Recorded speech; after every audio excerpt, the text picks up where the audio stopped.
pretty cool that he got to show that, by letting it fly on that one earlier here in the game, and just being consistent, playing good defense, making good decisions on the bases, and hitting well. Where has he progressed the most over the last calendar year? Defensively, I think there was some debate whether he's a right fielder. I think there's no debate that we think he can play center field now. He's much faster than you think. Just watching, seeing a guy of his size in person, he moves really well, and I think he can be a quality defensive center fielder. What led to the decision to have Brock Selvage take this start in this game?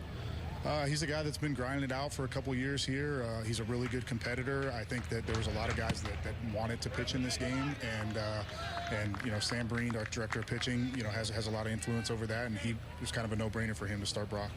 Now, something that jumped out at me when we saw the lineups posted. You have Roderick Arias at shortstop. You have George Lombard at second base. They're both natural shortstops, and yet they're on the field together this afternoon. What went into that decision? Well, we wanted to get the best players out there, and the players that some of the fans were excited to see. Both of those guys are capable of playing shortstop. We moved Vivas to third in order to play George at second. I think you might see some positional changes as the game goes on, but it's exciting and a good problem to have when you have a lot of guys that can play a top quality position. With these big name prospects, position versatility, how much will that be looked upon and really weighed as you decide who goes where to the affiliates this season? As they go to the affiliates, I think we'll continue to focus on their primary positions and trying to get the guys at the right levels. Versatility is something that our manager really enjoys. It's something that Travis Chapman really looks for. And so it's something that we focus on, getting guys exposed to different positions as they move through the levels so that when they get to New York, it's not the first time that they're playing out of position. George Lombard Jr., 18 years old. We've seen him in Grapefruit League play this year, and he's excelled. But for a kid who was in high school just a year ago playing in Grapefruit League games, what told the organization that he was ready for that at such an early stage in his pro career? Well, I think one of the things that we always consider when we send people over here for Major League Spring Training is just their maturity level. And there was no question with George that he was going to be able to handle it. I mean, this guy grew up in a big league clubhouse, and I mean, he's a gentleman. He's a hard worker. There was no question about how he was going to handle himself in front of this group. And then, obviously, the skill comes into play as well, and there's no question on that side either. You have Clayton Beaters not on this roster. You have Will Warren as well, who is on this roster, but he's not going to be pitching today because he's pitching tomorrow along with Clayton in Fort Myers. That's a good slate, I guess, for a minor league prospect in this situation, right? Yeah, I mean, these guys are competing, trying to make an impact on the major league roster at some point this year, and we didn't want to get in the way of that with this game. It was cool. We had, Aaron Boone was in the dugout early in the game and, showing some love to the guys. So there's eyes everywhere, but, Clayton and Will Warren are both focused on, trying to put themselves in a good position to make an impact this year. What should people be on the lookout for with Chase Hampton in 2024? Another guy that's a great competitor. I mean, he's moved very quickly through the organization. He's got great stuff. And, I think just like all these guys that we're talking about, you want guys to progress and continue to step their game up, maybe whether it's mixing in more off-speed pitches early in counts, whether it's, handling both batter hands, just continued progress. Now, we're talking about the names that a lot of fans know, but there has been a lot of talk in Florida and around the game for people who pay attention close to the minor leagues about one of the lowest levels of the Yankees affiliates in the Florida Complex League last year. You have 7 players from that Complex League on this team today, including Roderick Arias. They talk about just the overall polish and the poise that these players had collectively. And you have Arias. Do you think he could be a player who maybe moves quicker than some of the other younger prospects?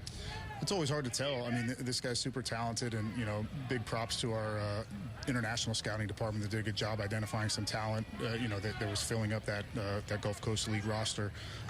We'll see how everybody progresses. There's a lot of factors that go into where players are playing and how quickly they move, but Roderick's in a good position.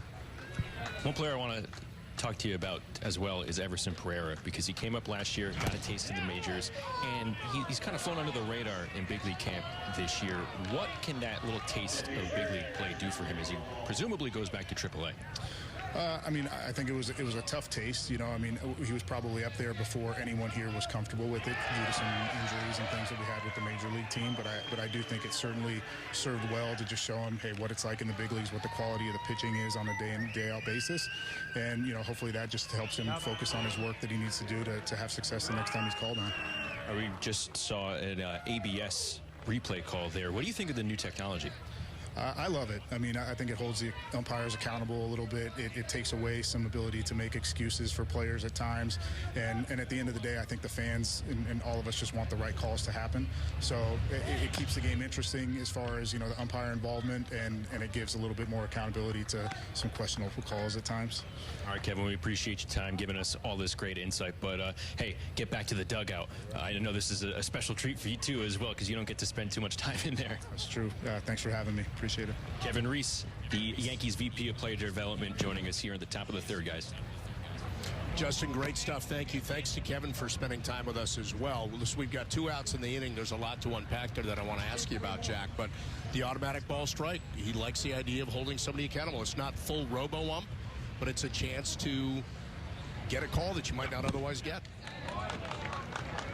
And he said in an interview I did with him earlier in the spring that Clayton Beeter had to get adjusted to that and maybe was nibbling a little too much. But the ABS is going to tell you whether it was a strike or not. So you know this has to be on the corner. This can't be 3 inches off the corner or you're not getting the call. Brock Selvage with a terrific inning so far. A couple strikeouts and a 1-2 pitch to Desan Brown, the number 9 hitter. Bob, I got to sneak a shout out in on behalf of Kevin Reese. When I interviewed him earlier this spring, he said his mom, Sam, very loyal Yankee fan, passionate viewer. You know she was watching right there. So Sam Reese is watching Kevin give us a rundown on the players that he knows as well as anyone. 2-2 pitch and a strikeout for Selvage. So he talked about his competitiveness, and we just saw it right there as he strikes out the side.